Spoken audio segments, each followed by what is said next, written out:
I'm leaving on an airship. I don't know when. I'm going to come back again. Now, so what are airships doing as a potential alternative for the recent disaster in the Suez? We're going to talk about it in this episode.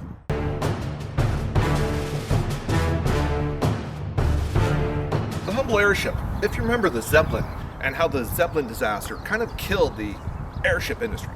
So what is an airship? An airship is like a dirigible. It is a very large, long balloon, if you will, propelled by a propeller that directs you in a direction. In a lot of cases, the Zeppelin was the golden era of airship. When you see the Michelin or the Goodyear air balloon, which is usually over football games and the like. Well, why are we talking about airships now? Recently in the Suez Canal, there was the Ever Given disaster that caused just phenomenal amounts of hurt and grief to the shipping industry. For 8 days, the Suez Canal was blocked. That's 50 plus ships a day that were not able to get through the canal. The end result is that it's probably going to take at least maybe anywhere from 1 to 3 months to catch up on your shipping times, and it was just a quagmire. The problem is that when you have these choke points, one disaster, one act of war, anything that can disrupt the flow of traffic through that area is going to hurt the international trade system. So what would be a viable alternative? Airships. See, airships have come a long way since the Zeppelin.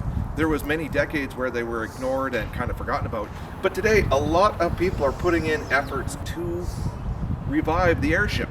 And one of these sort of ideas was to propel an airship, not in the Zeppelin or in the Goodyear type of airship, but more as a giant circular ball. Send them up, say, to 20 kilometers above, just almost to the point where the atmosphere is, or where the space and atmosphere meet.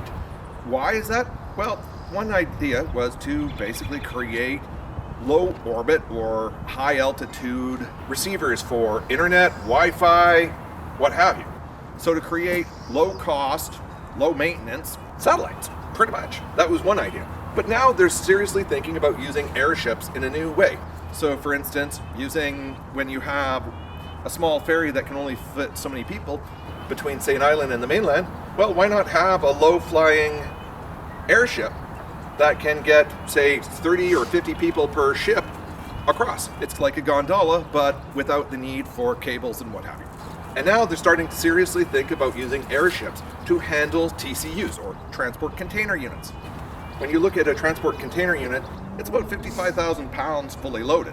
Well, the idea would be, if you can get an airship that can, say, handle 20 of them, you go to a main port, and rather than continuing to ship by road or what have you, you can haul 20 at a time through low altitude, through airport corridors, through low altitude, through areas where there's not a lot of airplane traffic.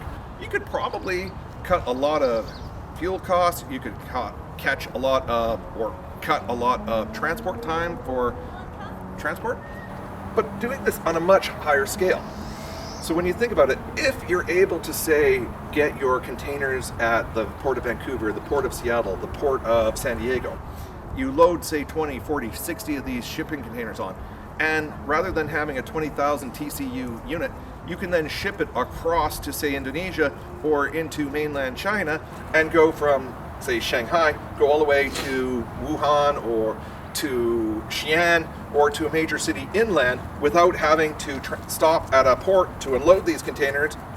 There's some viability here. You got to start thinking about this, because if, say, like, you're a small-time shipper and you're able to direct a crew straight from Vancouver to Xi'an, or Vancouver straight to, say, some city like Sapporo in Hokkaido in Japan, you're able to bypass all of that time and energy that's needed to transport it through a central port.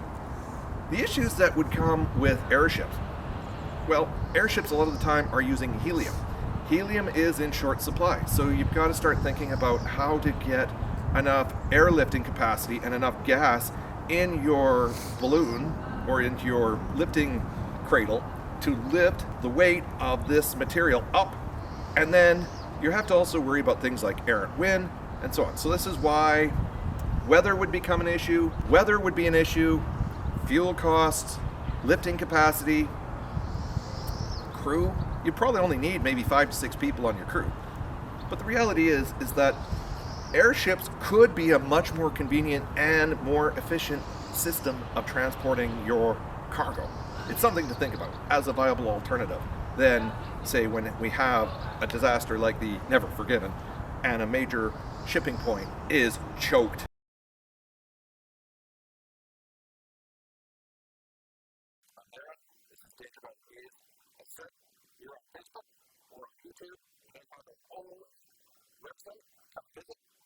Share, subscribe, watch on YouTube.